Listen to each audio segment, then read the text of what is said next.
Toyota did it with Lexus. Nissan crashed and burned with Infiniti. What trajectory is Hyundai-Kia on with Genesis? The deep dive into that, inspired by you, is next.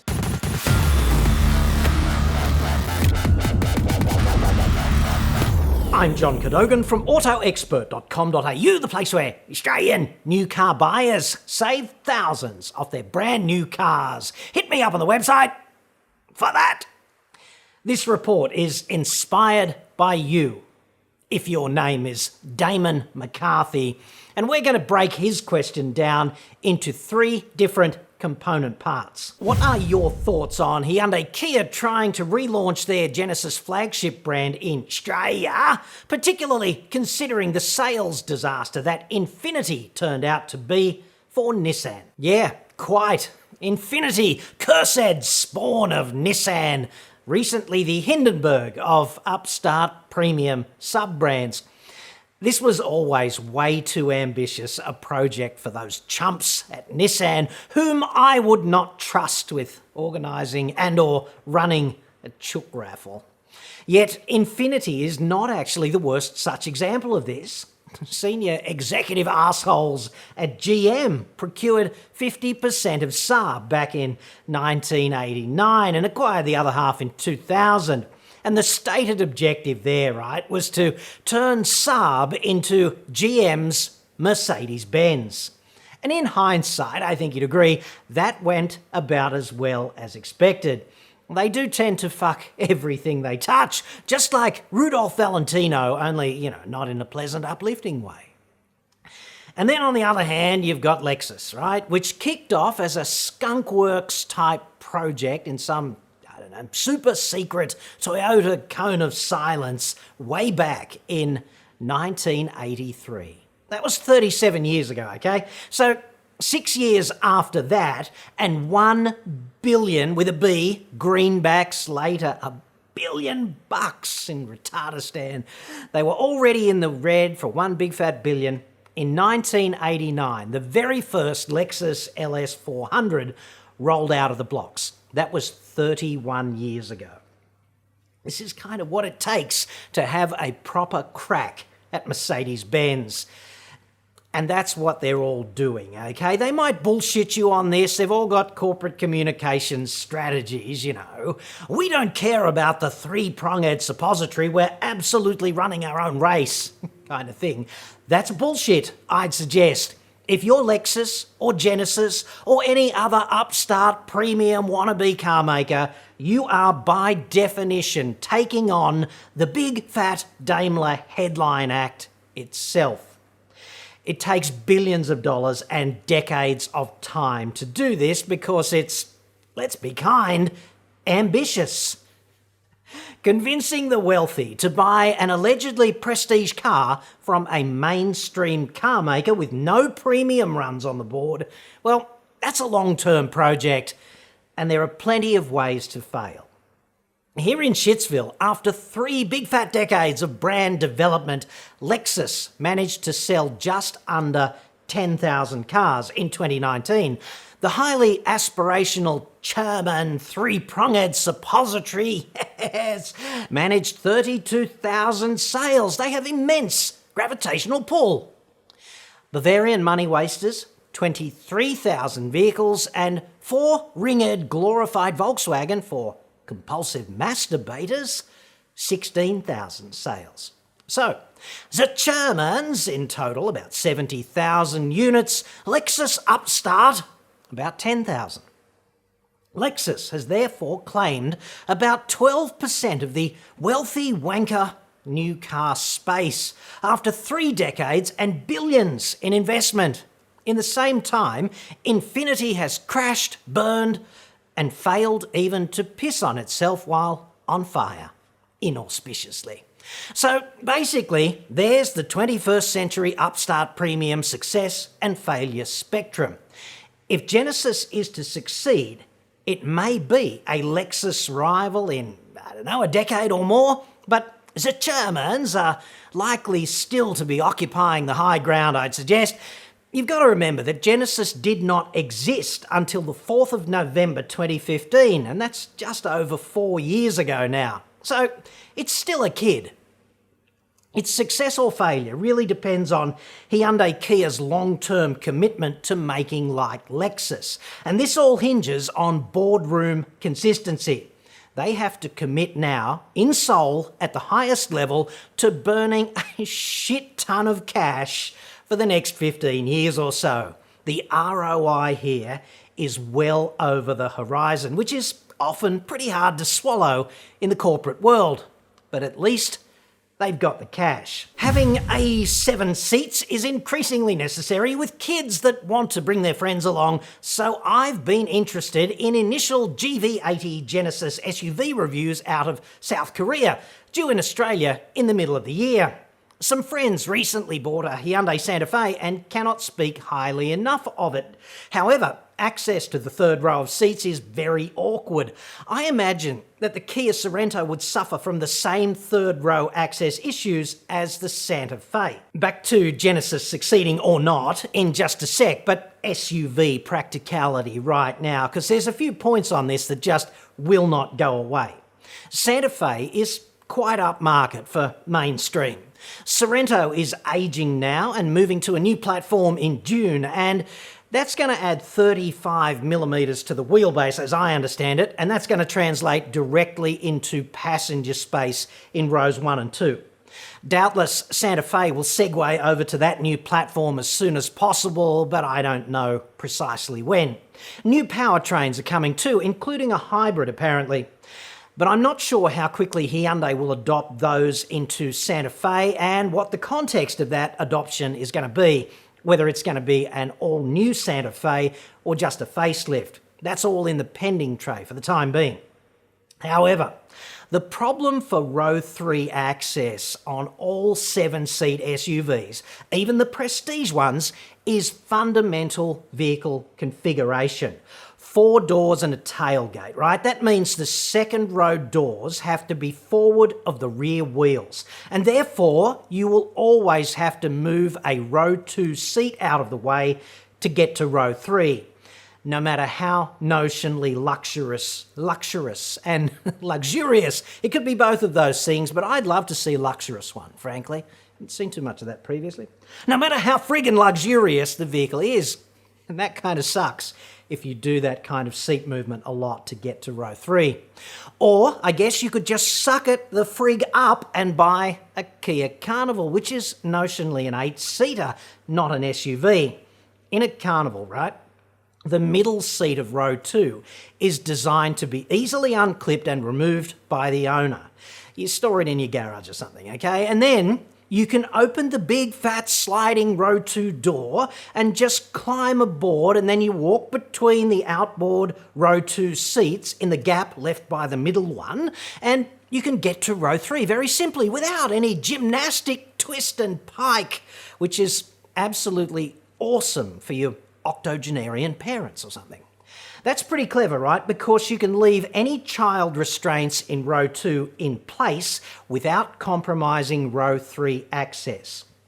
In comparison, right, in a 7-seat SUV, you generally have to remove the curbside child restraint, then flip the row 2 seat, then usher the row 3 passengers aboard, and then reflip the seat and refit the friggin' restraint, which is hardly elegant or efficient or quick, I think you'd agree.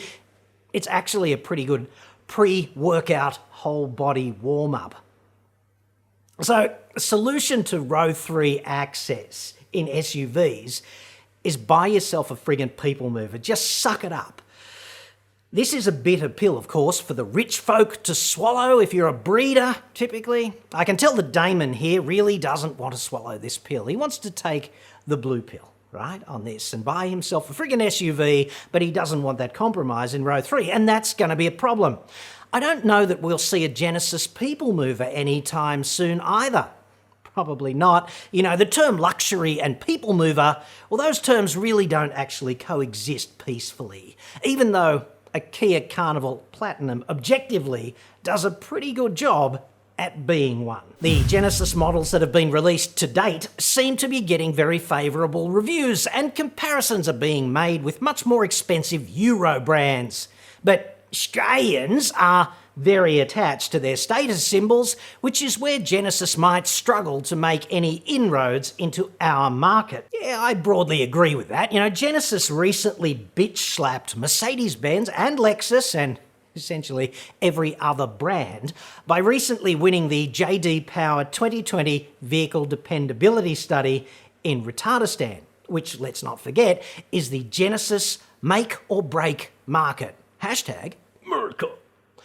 This study actually tracks the number of faults per 100 vehicles during the past 12 months by original owners of 3-year-old vehicles. That is a bit of a cognition test, right? Just to run through that again, it's faults per 100 during the past 12 months by original owners of 3-year-old vehicles, okay? Faults per 100. Genesis topped the field there with 89 faults per 100, which is 34% ahead of the industry average.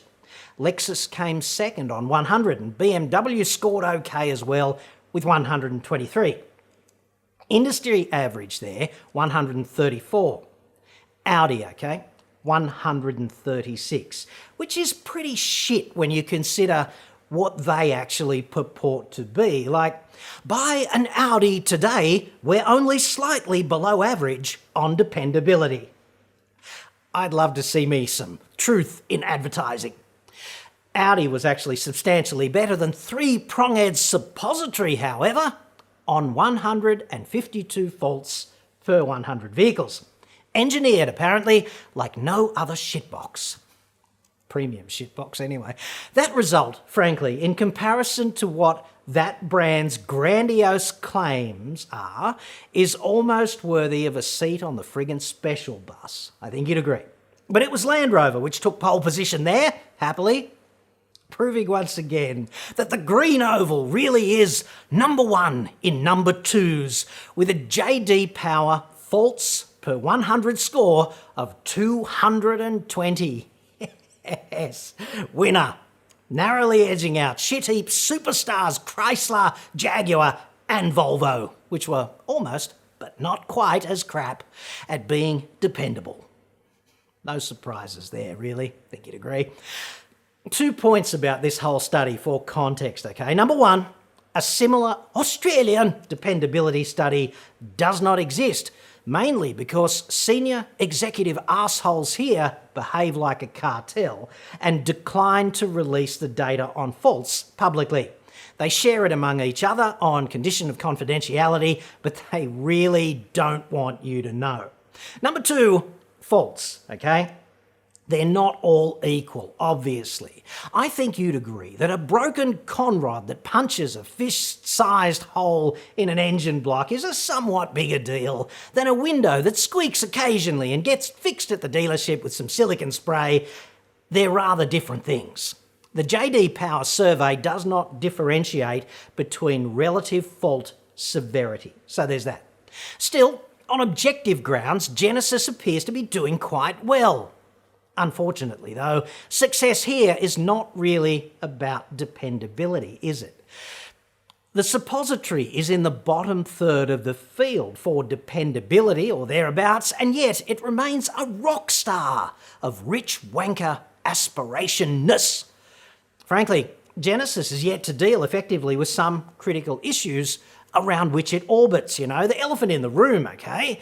It's joined at the hip to Hyundai. Everybody with an IQ above the room temperature knows this, and this is not a plus. It's just like Toyota's big brother relationship with Lexus. It's like, yeah, mate, nice friggin' Camry. It's that. It's a marketing paradox. And the mission here is distance brand Genesis from Hyundai without getting any dirt on Hyundai, because they don't want anyone standing in a Genesis boutique pondering the wisdom of dropping 100k on a sexed-up Hyundai. They don't want that. And you can understand that. Audi actually manages this quite okay with shitbox Volkswagen, for example. They distance themselves, and ditto Lexus, Toyota, etc. So it's all quite doable. Let's say, hypothetically, that you go ahead tomorrow or something and dump almost 90 grand on a Genesis G70 Ultimate, and you rock up to the local golf club as you would, and you park between a suppository and a money waster. How long do you think it'll be until one of your fellow rich golfing wankers asks you how much you're enjoying your new Hyundai?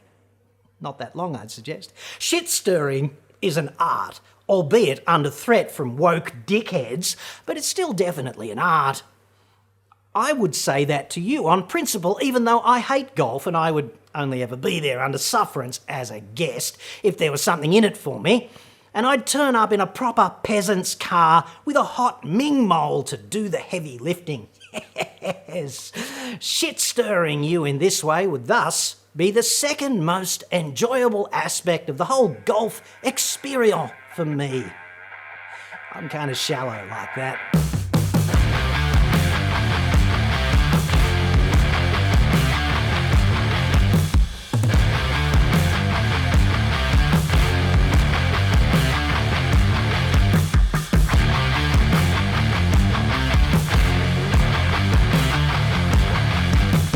The Ming moles there, always chasing that elusive hole-in-one, pushing the boundaries. Something to which we can all aspire, I think you'd agree. Most of them freelance, incidentally, and they do seem quite versatile and adaptable. You know, they push back against various forces when they get to the edge. And that's the kind of thing you've got to be in this brave new world of the gig economy. And I think I speak with some experience. I mean, I've spent a great deal of time looking into them. Where were we? Brand cachet, it's a thing, clearly, and Genesis essentially has none. It's like exciting new brand cachet opening here soon, but for the time being, still under construction. And this is a hurdle. It's not really about the quality of the product at all or its dependability. It's all about what you think other people are going to think of you carrying your Dior golf bag and your Louboutin golf shoes with your Salvatore Ferragamo Ming mole. Yes. Like, what do you think other people will think your Genesis says about you?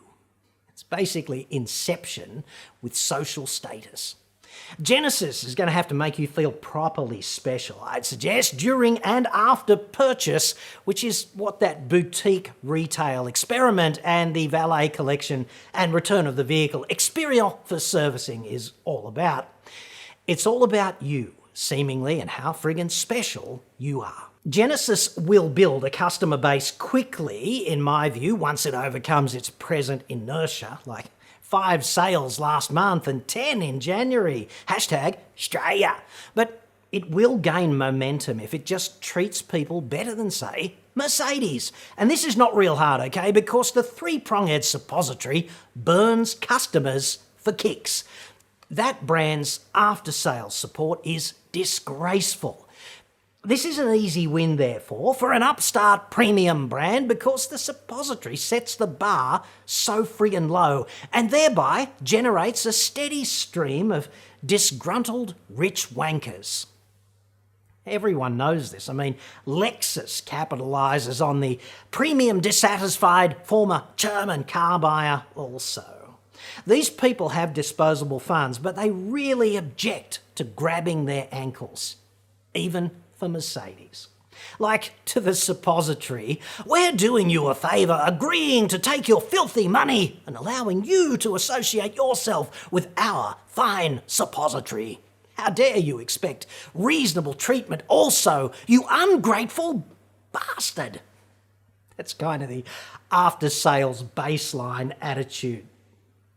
Another salient feature of the marketplace is people increasingly don't see the car as a status symbol. And this is a real thing, a trend, right? One's Omega Speedmaster Professional or Hermes Birkin, whatever, these things definitely still status pumper upperers. But cars, not so much, increasingly. Certainly to some people, car enthusiasts. The brand of car remains deeply ingrained at a status level. But to the population as a whole, they're trending away from that attitude, right? That's pretty clear, and it is a challenge for car makers that they are frankly struggling to address and failing right about now. Car buyers with cash want luxury. They want the soft leather, the subdued lighting, the premium tech, the smooth performance, the whisper quiet cabin, the massage seats, whatever, Fellatiotronic Plus, whatever the kids are doing these days, they want all that stuff. At a population level, though, they care less about the badge. But value is increasingly important, right? It'd be like if Qantas suddenly introduced aspiration class for people who haven't quite made it into club affluent, but they feel entitled to the trappings, right? At this point, like I want it all now, haven't quite got the cash yet. If you are a card-carrying car nut, you might struggle with this concept, that the brand is less important today than ever before. I'd simply suggest, if that's you, you are reflecting your own preferences onto the market. But in reality, the average car buyer does not think like you. Brand is becoming less relevant, even in the expensive seats. So in that sense, it's going to be easier for Genesis to break in, establish a foothold, and become commercially viable in time, compared with the task ahead of Lexus in the 1990s. I guess ultimately time's going to tell, right? Genesis must first incinerate a ton more cash before we'll know for sure, either way, and it's going to take some time. But the vehicles are already good enough to get the job done. That's pretty clear.